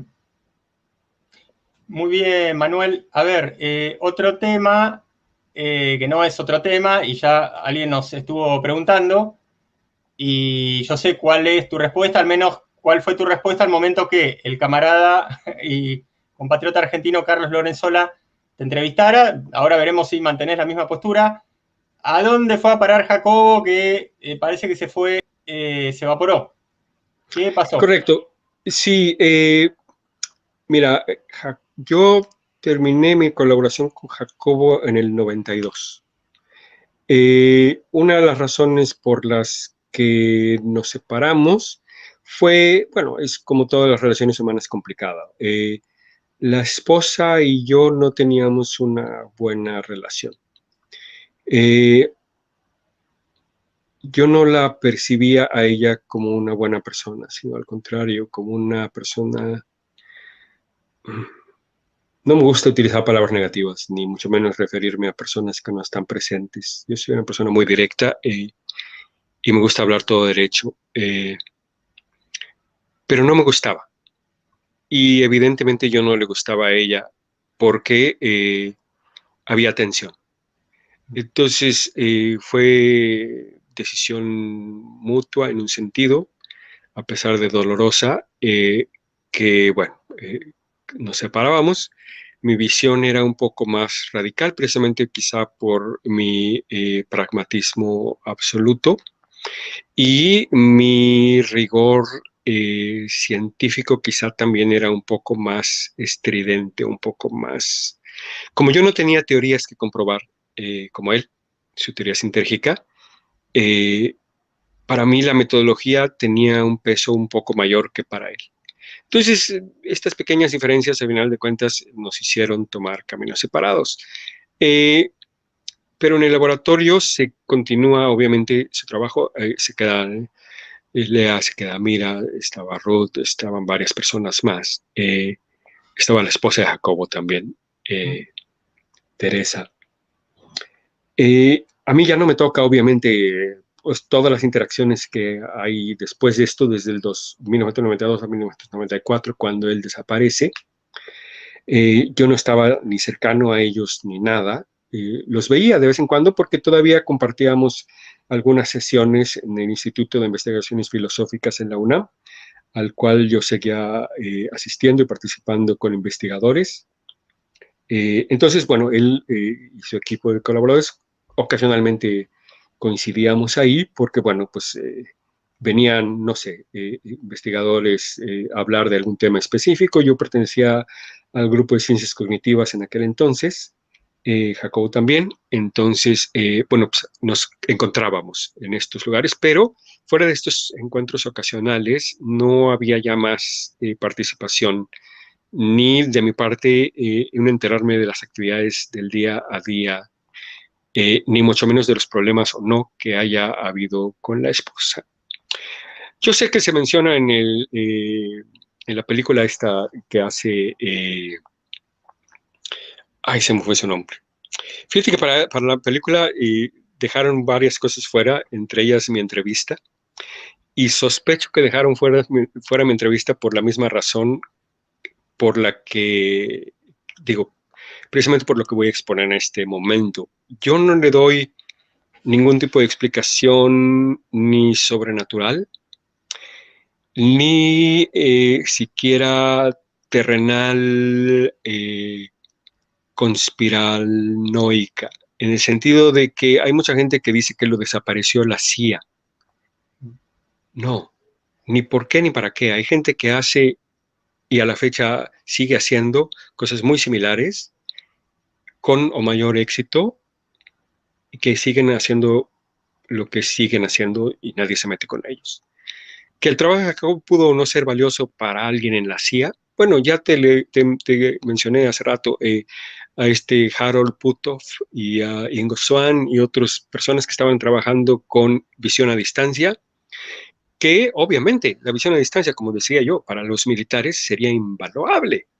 Yo que quiero, ¿qué más quiero sino tener a alguien viendo y oyendo lo que están diciendo mis archienemigos en este otro país de malévolas entidades que quieren, ¿no? Y, y siguen vivos, creo que a la fecha siguen vivos o sea, también hay mucha especulación con respecto a que si lo raptó Carlos Castaneda, ¿no? Yo puedo decirte, yo estuve con Castaneda en N número de ocasiones que visitó a Jacobo. Siempre éramos grupos muy reducidos porque Castaneda era una persona extremadamente reclusiva, se negaba a estar en eventos públicos. Entonces era una persona muy reservada. Éramos siempre 5 o 6 personas en total cuando iba a México. Eh, yo los vi a ellos hablar, participé en sus pláticas. Ambos dos se admiraban y hasta cierto punto Jacobo tenía una visión, una atracción-repulsión gigante por el grupo de Castaneda. A ambos dos los invita, a Teresa y a él, y luego a mí también me invita por separado a ser parte de su grupo en California, creo que estaban, no me acuerdo dónde estaban, Los Ángeles, tal vez creo que sí en Los Ángeles. El caso es que Castaneda siempre está interesado en hablar con gente, pues supongo interesante. Y hablábamos de temas, como te decía yo al principio de la entrevista, en donde, pues, temas fascinantes, ¿no? Y con Castaneda era una persona excepcional, excepcional, eh, extremadamente brillante. Pero volvemos a lo mismo, que si lo raptó Castaneda, no, que por su cerebro, no, no, no, no. Castaneda, como yo lo veo, se alimentaba de personas como Jacobo, no quiero decir de mí, pero yo he sido soñador lúcido desde niño. Eh, Semana a semana tengo 3, 5 sueños lúcidos, algunos de ellos de toda la noche de duración. Y recuerdo, por ejemplo, en mis interacciones con Castaneda, que él estaba muy interesado en mis sueños. Es que platícame más y quiero saber y tan, tan, tan. Y de la misma manera hablando con Jacobo es quiero saber y platícame de tu teoría. Siento yo que entonces él se alimentaba de gente que tenía pues experiencias similares a las de él, pero de ahí a que él lo haya raptado, no, bueno, pues no, no hay ninguna razón. Y volviendo a lo de la entrevista que me hicieron para lo de la película, ¿no? Que está tan de moda actualmente, Pues yo hablo de cosas completamente banales y tradicionales y hasta aburridas, como que para mí él tuvo un infarto en una discusión con la esposa, porque la esposa eh, era una persona no grata, no era una persona. Tú sabes cuando alguien es de corazón, tú sabes cuando Sí. alguien es abierto, tú sabes cuando alguien es puro en un sentido. Y hay personas que son negras. Eh, Jacobo y ella tenían problemas gigantes, eso sí supe, y luego, pues, si entrevistas en alguna otra ocasión a alguien más, quizá te puedan decir más al respecto. Y para mí, digo, obviamente nadie lo sabe, pero para mí lo que sucede es que ellos discuten, eh, a Jacobo le da un ataque, ella se apanica, ella oculta el cadáver porque ella tenía, creo que un asistente o un par de asistentes por ahí que incluso se mencionan en la película. Era relativamente fácil, más en aquellos días, hacer algo como esto, porque, bueno, Jacobo y ella vivían en una locación un poco distante de la Ciudad de México, con puro campo alrededor. Muchos de estos ni siquiera son campos que tú digas son de arado o son de ganado, o sea, campos pues, baldíos, campos abandonados, tierra de nadie. Entonces, en mi cabeza, a ver, si a Jacob le da un ataque, si a ella le da un ataque de pánico, si ella en determinado momento se siente responsable o siente que la van a hacer responsable y se apanica, pues muy fácil. Se agarra a su achichincle, a su ayudante, van 3, 4, 5 kilómetros caminando una noche, lo entierran por ahí a la mitad de la nada y luego ellos se desaparecen. ¿Eso pasó? No, no sé decirlo, no puedo decirlo. Esa es mi visión, es una visión aburrida, es una visión totalmente poco especulativa en el sentido fantasioso o fantástico de que si lo raptaron los ovnis, si se fue a otra dimensión, si Castaneda se lo roba, si la CIA lo tiene esclavizado en algún laboratorio oculto en la zona 51. Esas son visiones muchísimo más divertidas. Muy bien, Manuel. En un momento decías, no sé por dónde vamos. Digamos, las tertulias estas de los miércoles tienen 2 horas, transcurrimos 1 hora 25. Yo no puedo dejar pasar que nombraste a Castaneda, que lo viste a Castaneda, cuando hay gente que dice que, bueno, en realidad quizá hay más gente que dice que no existió don Juan Matus, pero algunos creo que también niegan que haya existido Castaneda. A ver, trataste a Castaneda, es increíble lo que estoy escuchando, que me sorprende. Entonces, para vos, acabas de dar tu versión de qué pasó con Jacobo. ¿Juan Matus era un personaje novelado por parte de Castaneda o cuál es tu opinión? Esa es una pregunta enorme. ¿Es posible que Juan Matus haya sido una persona real? Sí. Jacobo, antes de que yo llegara con él, lo buscó. Antes, creo, incluso de conocer a Castaneda. Jacobo, fan de los libros, igual que millones a lo largo y ancho del mundo, fue a Sonora a buscar a Juan Matus, o por lo menos a buscar evidencia de su existencia. Y estoy hablándote de los 70s, o sea, relativamente cercano, porque los libros creo que salen a la venta en los 60s, por ahí. La tesis, que es el primer libro de Castaneda, que es Viaje a Ixtlán, híjole, no me acuerdo, Relatos de Poder, ya no me acuerdo. El primer libro de Castaneda, en teoría o según esto, es su tesis de antropólogo estudiando estas plantas de poder que son alucinógenos, en donde encuentra este personaje, Don Juan. Jacobo, pues te digo, 10, 15 años después de esto, va y lo busca. Teóricamente seguiría vivo, porque Castaneda sigue escribiendo 20 años sobre Don Juan y Genaro y La Gorda y otros personajes de sus libros, pero no lo encuentra. Ha habido muchas otras personas que intentaron hacer lo mismo y nadie lo encontró. Nadie lo encontró. Sí hay un linaje de, no es linaje, ¿cómo se dice? Una línea indígena que corresponde a Sonora, a la ubicación que Castaneda menciona, que son los indios yaquis, sí existen. Pero bueno, Jacobo entrevistó a un número de ellos para intentar averiguar y nadie habla ni cosas ni remotamente similares. Yo, bueno, me devoré la obra de Jacobo, de Castaneda, evidentemente. Te puedo contar, y lo recuerdo como si fuera de ayer, el día que lo conocí. Estábamos en la Catedral de México, que es un edificio imponente, en una capilla, esperando su llegada. ¿Por qué nos quedamos de ver ahí? No sé. Pero bueno, estábamos esperando. Entonces, pues estábamos en este edificio y veíamos gente entrar y salir todo el tiempo. Había una entrada principal hacia el fondo y yo estaba adivinando dentro de mí mismo. Digo, recordemos que yo tenía 18, 20 años en aquel entonces la mente es muy bulliciosa.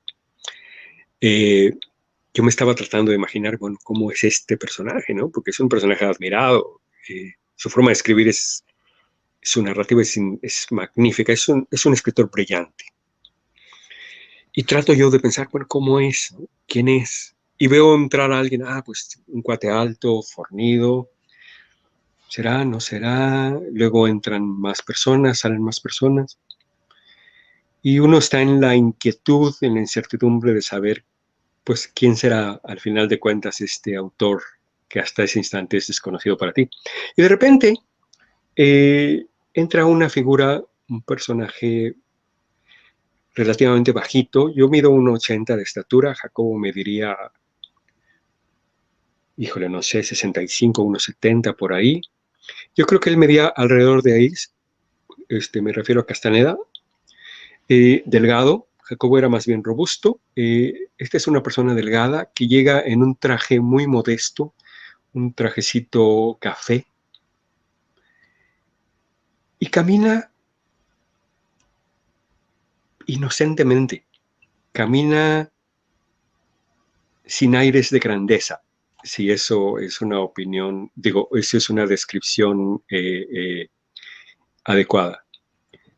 Es uno más, por así decirlo. Sin embargo, a nivel energético, a nivel no sé, emana una fuerza inconmensurable. E inmediatamente digo, es él. ¿Cómo lo supe? O sea, de la persona que menos espectacular visualmente resultaba de entre todos en aquel momento? ¿Cómo sé que es él, esta persona que, pues aparentemente es un don nadie? No lo sé, pero era él, efectivamente. Puedo decirte que es extremadamente brillante, siempre riéndose y siempre haciendo reír a los demás.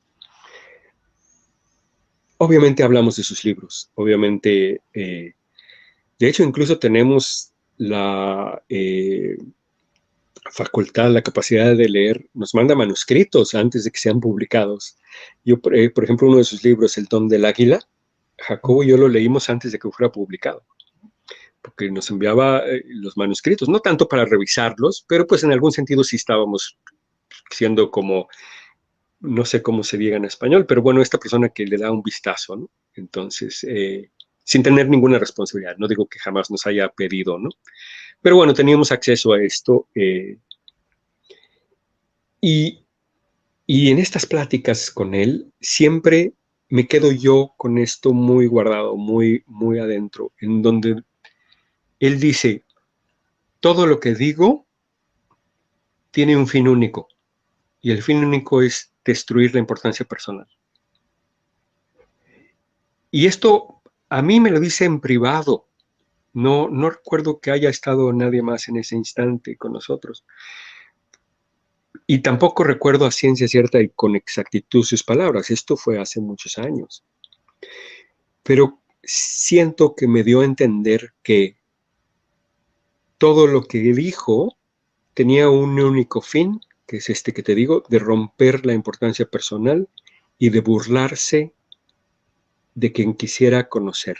O sea, del intelectual que quiere saber la realidad y que cree que esta es cognoscible a través de conceptos e ideas. Entonces, Don Juan y el resto de los personajes de sus libros son así medios de expresión de cómo lograr romper el diálogo interno, cómo lograr romper a la persona para que quede el intento mismo. No sé si estás familiarizado con esta fuerza o intento. En la cosmovisión de Castaneda, habla de una entidad abstracta que le denomina el águila, que no es un águila evidentemente, que devora conciencias cuando éstas dejan la forma humana.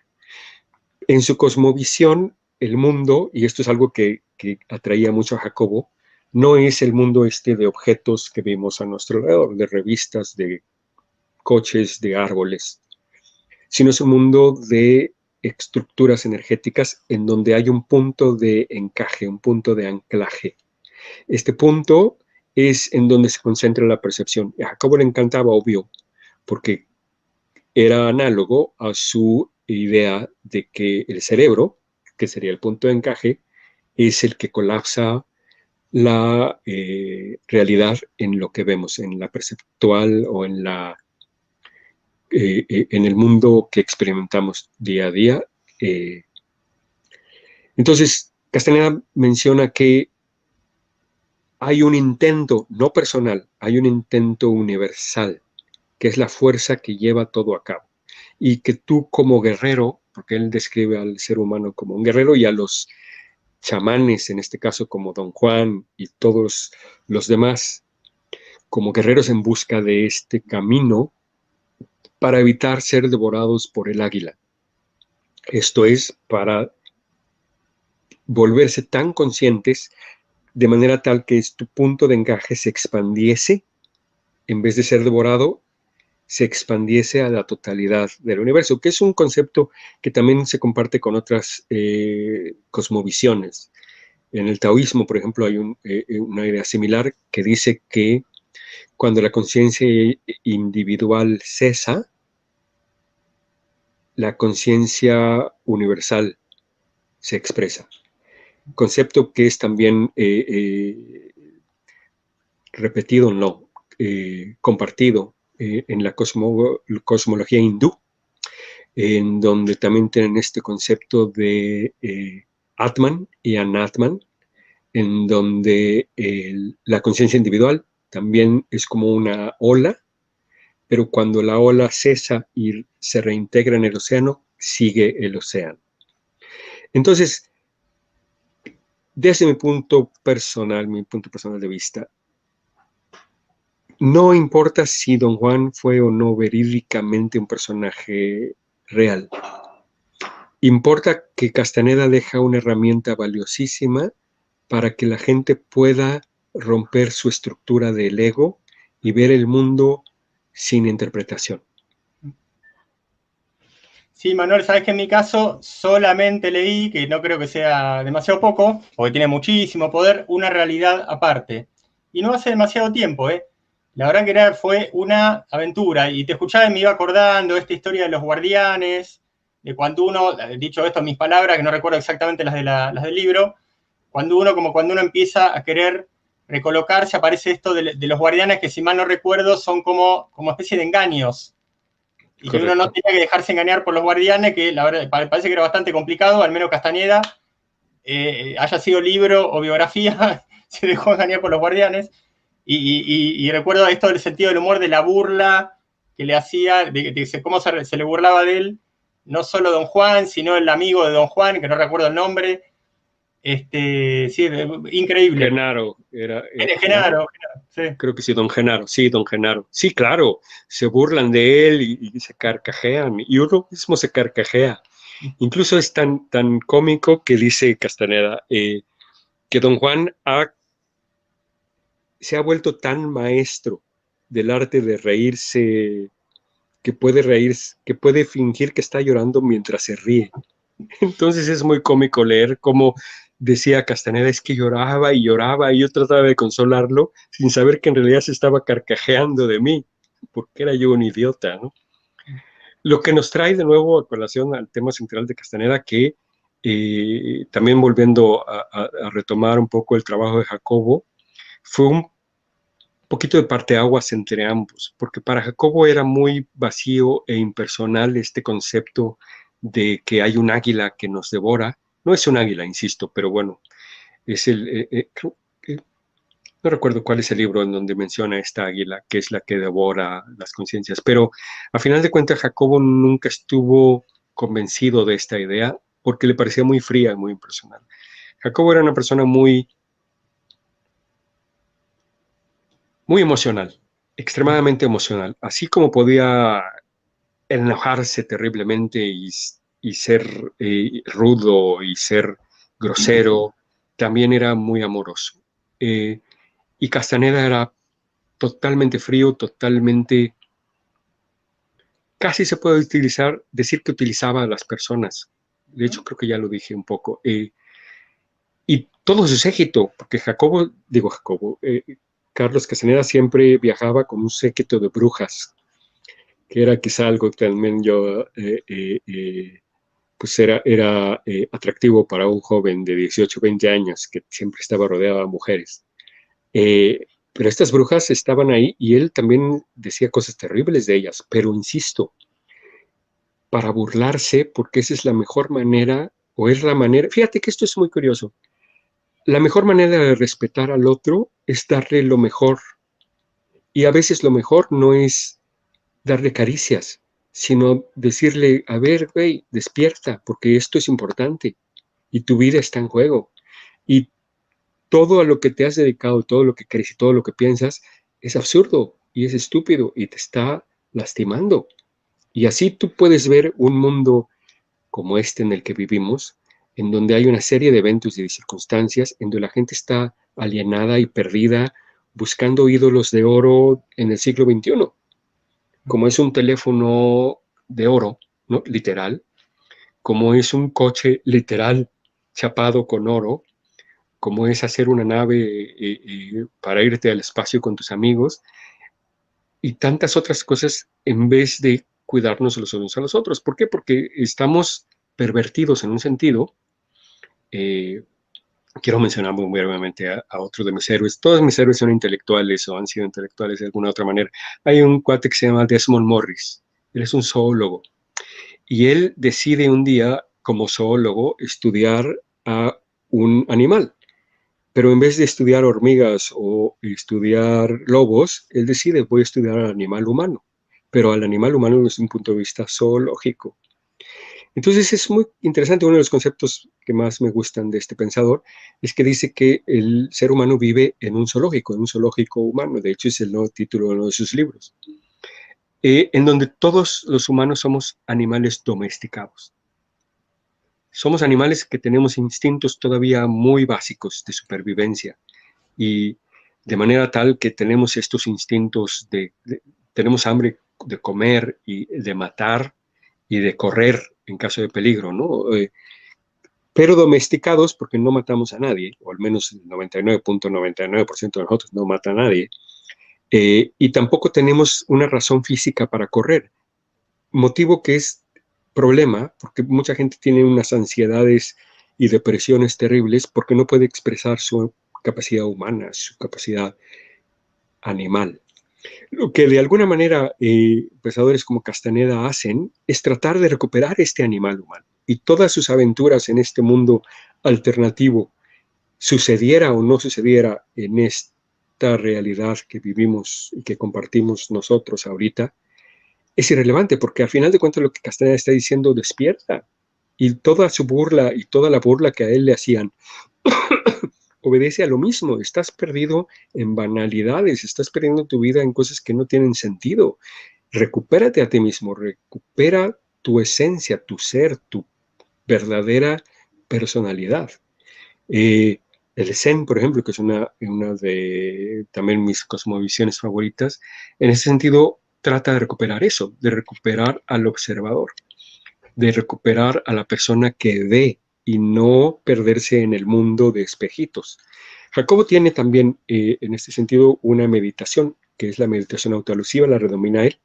Tiene un libro al respecto, en donde explica, es una especie de mezcla de meditación vipassana, que es una meditación basada en el budismo, un poco de zen, en donde tienes tú que hacer una serie de pasos para observar y volver cada paso más inclusivo de los demás para lograr lo que Jacobo denomina una conciencia de unidad, que en un sentido es lo mismo a través de métodos completamente diferentes que gente como Castaneda producen. Lo que hace Castaneda, a final de cuentas, para alguien que sigue el camino del guerrero, que es la forma en que él la denomina, es dejar la forma humana detrás y recuperar a este ser humano primigenio antes del barniz social. Muy bien, Manuel, increíble todo lo que estamos escuchando, muy, muy lindo esto de la sorpresa de terminar hablando bastante de Castaneda, creemos que merece su espacio, y también haber aprendido que estuvieron todos ahí relacionados. Estamos entrando en el último cuarto de hora, quizás sea un buen momento para que, Manuel, nos hables de actividades, obra y proyectos, siempre que quieras. Con muchísimo gusto. Bueno, creo que me describes por ahí, así ahí está, filósofo y artista visual. Después de dejar la academia con Jacobo, estuve yo participando en grupos de ciencias cognitivas y en algún punto del camino decidí abandonar la academia.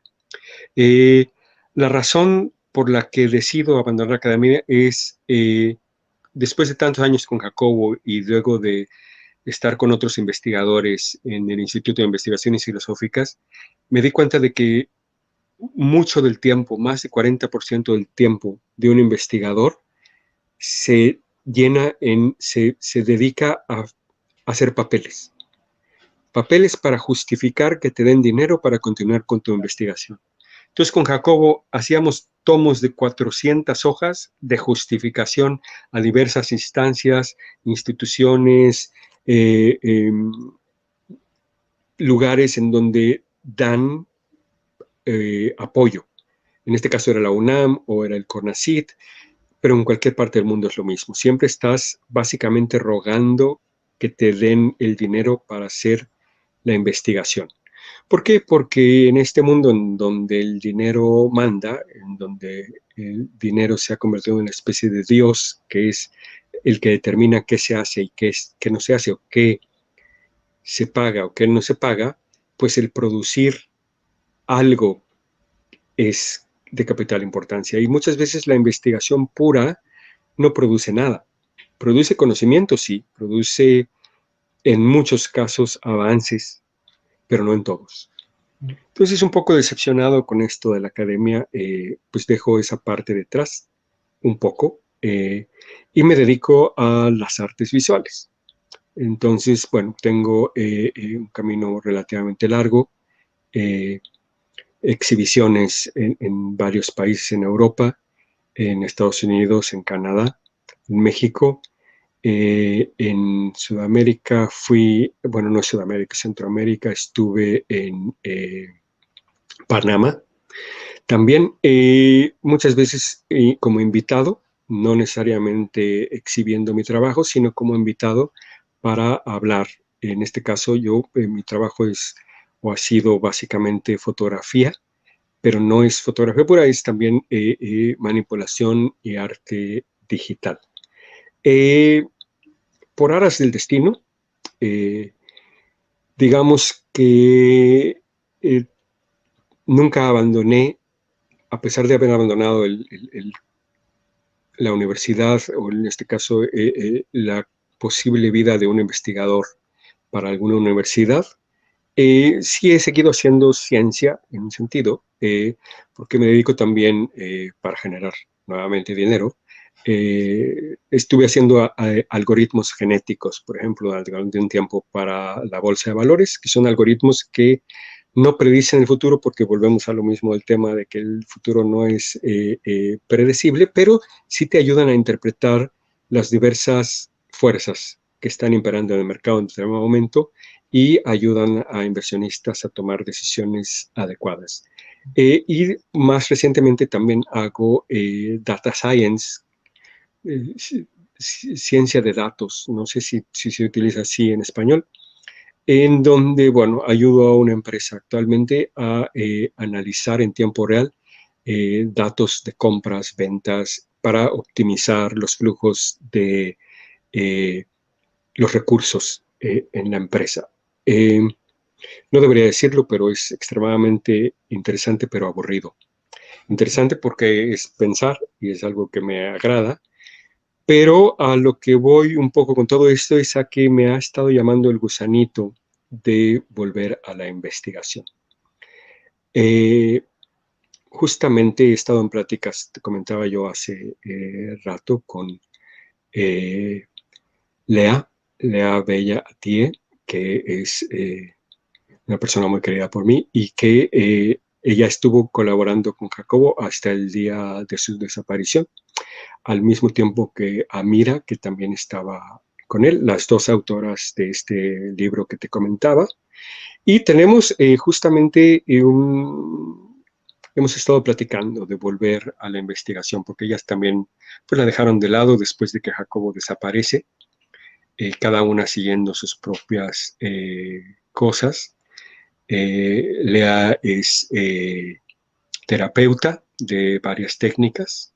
Eh, Amira hace algo que se llama, es una especie de meditación que ahora tiene un título más moderno, déjame ver, me acuerdo. Bueno, no me acuerdo, pero es como enfocarse, es atención enfocada, mindfulness, eso, pero no sé si en español tenga traducción. Es como enfocar la atención y ella tiene técnicas al respecto. Y estamos juntándonos con un investigador del Instituto de Neurociencias en la UNAM, allá en México. Todo por ahorita son pláticas virtuales, como esta que estamos tú y yo teniendo en este momento. Claro que nosotros no las hacemos públicas, pero bueno, estamos hablando de recuperar hasta cierto punto lo que hacíamos en la UNAM, un poco en memoria de Jacobo, pero al mismo tiempo, evidentemente, pues dejando atrás su trabajo y explorando nuevas fronteras.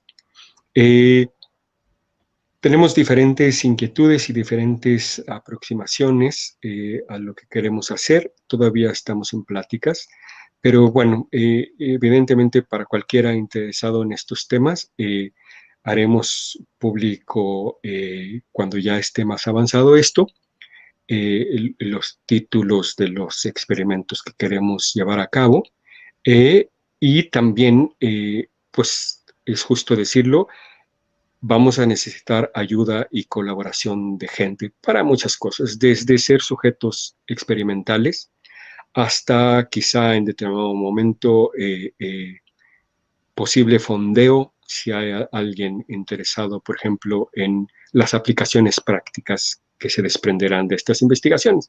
Por ejemplo, una de las posibles investigaciones apunta a que de manera personal quiero lograr un método experimental para leer emociones de manera objetiva. Esto es, quiero poder representar lo que una persona está sintiendo, aunque esta persona no lo diga, sin que yo tenga que preguntarle, lo cual por supuesto puede tener usos variadísimos, como desde alguna empresa que esté contratando a personal de muy altos vuelos, o sea, gente que gana mucho, y que necesitan estar seguros de si esta persona está realmente entusiasmada o no con una idea, o de saber si este cliente potencial tiene, por ejemplo, interés o no en lo que les estás planteando. En fin, tiene muchas aplicaciones comerciales y por supuesto sería vendible. Esta es una de tantas ideas. Otra idea que también tiene repercusiones comerciales es tener una herramienta que permite con una precisión que no existe con ninguna herramienta actual, estimular al cerebro en zonas muy específicas para lograr, obviamente, resultados muy específicos. Por ejemplo, hay quien ha estado investigando con pulsos electromagnéticos que se dan en ciertas áreas de la corteza cerebral para incrementar la creatividad, por ejemplo. Hay un investigador, no recuerdo su nombre, has sabido, bueno, sabes de los savant, que son estas personas que tienen, no pueden interactuar con la gente, tienen esta especie de hipersensibilidad. Entonces, son personas que están constantemente moviéndose o que tienen pues muchos problemas para interactuar con otras personas, pero sin embargo son genios. Por ejemplo, con números, hay películas al respecto, o genios visuales, genios de las artes visuales. Hay a quien tú le muestras algo complejísimo, digo, no, a ver si encuentro una imagen de pura casualidad, no sé, o sea, digo, es arte, ¿no? Pero hace cuenta que a alguien le muestro esto por un segundo, le pido que lo dibuje y lo dibuja a detalle. Uno de estas personas, Savant, lo llevan en un viaje en helicóptero por encima de Nueva York, un solo viaje, y luego él dibuja edificio por edificio todo lo que vio. O sea, capacidades que en teoría todos tenemos latentes, porque el cerebro es el mismo, pero nosotros no sabemos utilizar. Y que ellos, precisamente porque no tienen acceso a esta parte que para nosotros es normal, de interactuar con otras personas o de tener un trabajo o de poder lavar los platos, qué sé yo, cosas que consideramos del día a día, ellos no tienen esta capacidad, pero entonces su cerebro se despierta y se les despiertan capacidades latentes que quizá incluso, hablando o retomando un poco el tema que estabas diciendo tú, puede tener también que si, no sé, entrar en estas categorías de supernatural, si es que así le queremos llamar, ¿no? Entonces, esta tecnología que te digo, esto también tengo pues muchos años ya, tengo esquemas incluso de los aparatos que se necesitan y todo, en donde podríamos tener esta interfaz que en vez de ser cruda como los experimentos actuales, podría ser extremadamente puntual y podríamos tanto aprender sobre las estructuras del cerebro sin tener que esperar a que haya una persona en un accidente que pierde parte del cerebro porque pues le entró un metal ahí y le tienen que cortar esta parte para salvarle la vida, y luego se hacen estudios, porque bueno, ¿qué altera en la persona, tanto en su personalidad como en su percepción, etcétera, cuando esta persona carece de esta parte de su cerebro, ¿no? No había necesidad de eso porque podemos tener a un sujeto común y corriente, estimular su cerebro o inhibir su cerebro en ciertas áreas para producir todo tipo de cosas que ni siquiera sabemos qué puertas pueden abrirse. Entonces, bueno, son un par de cosas que están pendientes por ahí. Muy bien, Manuel.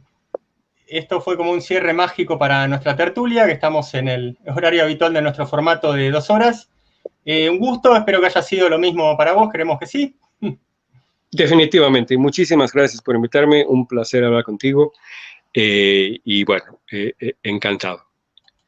Muy bien, Manuel, gran abrazo y posiblemente en alguna otra oportunidad te volvamos a convocar y bueno, lo iremos conversando, pero dan ganas de continuar con charlas de este tipo. Encantado de la vida. Muchas pronto. gracias y también, bueno, saludos a todos tus seguidores. Hasta pronto. Este ha sido el filósofo y artista visual mexicano Manuel de la Flor. ¿Quién fue Jacobo Grinberg?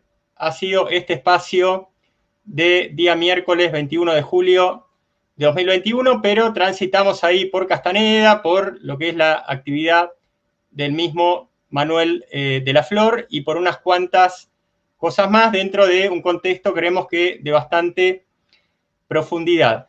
Por mi parte, Carlos Guillermo Senra, su servidor, nos veremos en el día de mañana desde las 17 horas con otra jornada más que interesante entre las 17 y las 21 horas. Gracias y a continuar con la programación de la Caja de Pandora. Siempre me olvido porque estoy seguro de que Xavi tiene su programación de la medianoche a partir de los jueves, pero bueno, por ahí me equivoco y también Xavi está hoy o también está José Salmerón, bueno, cosas de la existencia. Pero lo que estamos seguros es que la programación central por la cual estamos reemplazando a Luis termina en este instante. Así se dice. Gracias y hasta el próximo encuentro.